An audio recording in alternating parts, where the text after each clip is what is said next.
بابا ببخشید مامان.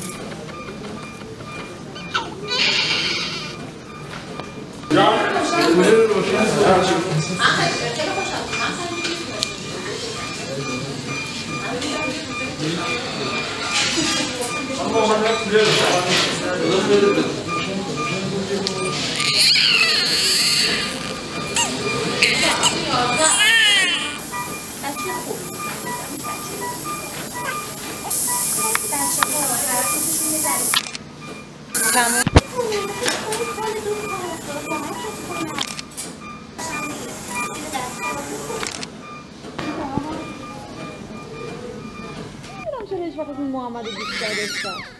محمد بهش بگو شما محمد چون نداره به نظر ماه ها به ما هیچ ربطی نداره